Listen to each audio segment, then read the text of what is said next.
I mentioned in my last podcast that I spent about 20 years in the restaurant industry while I was writing novels. And it was a big deal to me when I finally got out of that industry and said, well, what am I going to do now?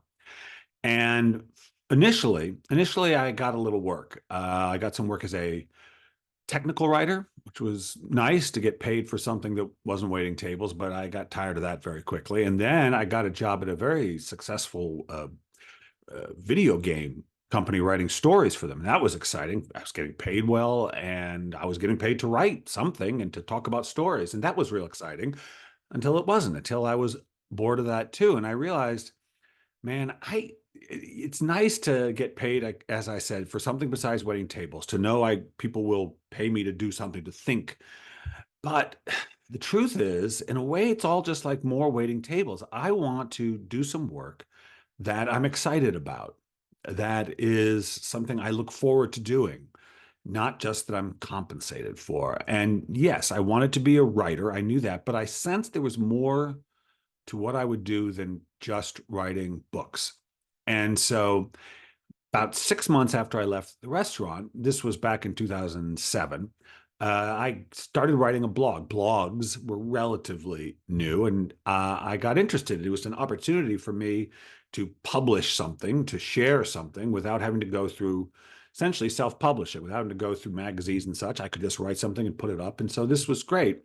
And the subject matter of those blogs was the intersection of creativity and spirituality. And I got very interested in that. And I loved writing those. I would do it 2 to 3 times a week. I'd take my laptop to a little cafe and I'd sit down and I'd write those things. And I'd never written this kind of stuff. I'd never written nonfiction like that before. And I was finding a new voice for it. I loved doing it. Very surprising. Of course, no one was really reading it. I didn't know how to share it. I didn't know how to tell people about it. I wasn't really on social media, but I just did it and I figured somebody somewhere was reading it and whatever, it was fine.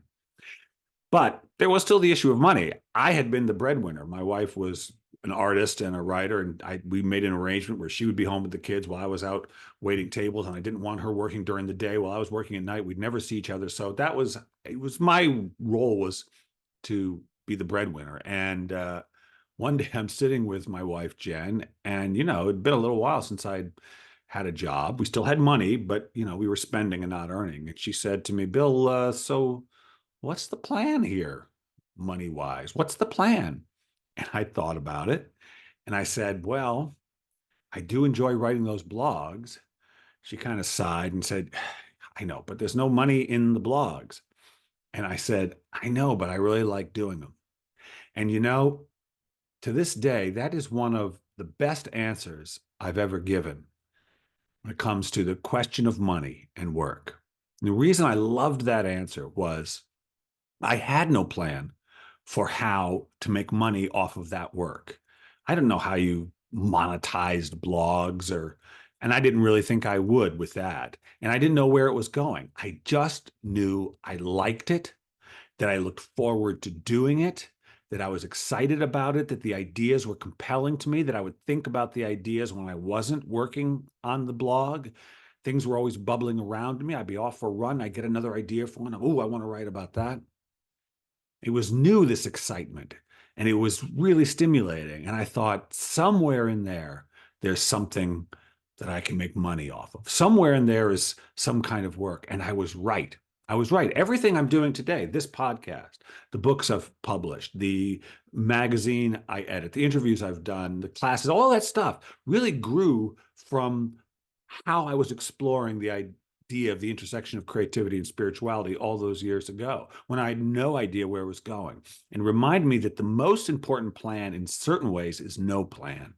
Just pay attention to what you're actually interested in. The plan will reveal itself, but the thing you have to focus on above everything else is what is actually enjoyable, and then just trust where it's going to go. You know, my wife kind of rolled her eyes at that, and I think I reassured her, like, don't worry, I'll come up with something. And eventually I did, but it took a while. But it would have been very easy for me to say, I'll get a job somewhere, I'll do something. But I didn't want to do that. I wanted to learn what it was like to make money for something I love to do. And that's what I do now. So as a creative person, I think it's very important to remember that the best plan is to do something you love doing.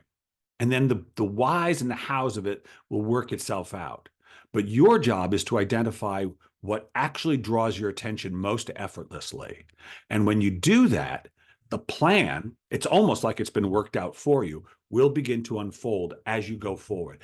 Just like just like how you write a scene and you don't know how it's going to go, but you know you're interested in it, and then you write one sentence and then the next and then the next. Before you know it, you've got yourself a scene and a chapter and a book. It's how it works. We're the author of our life. Yes, we are. Okay. So there's that. No plan. A little tough. I know that can be hard. Just trusting in what you're interested in, but that's what you got to do. Maybe that's the hard part for you. Money, is that the hard part? I understand. Let me know what you think the hard part is. And as always, if you like this stuff, you can subscribe. Don't have to miss anything.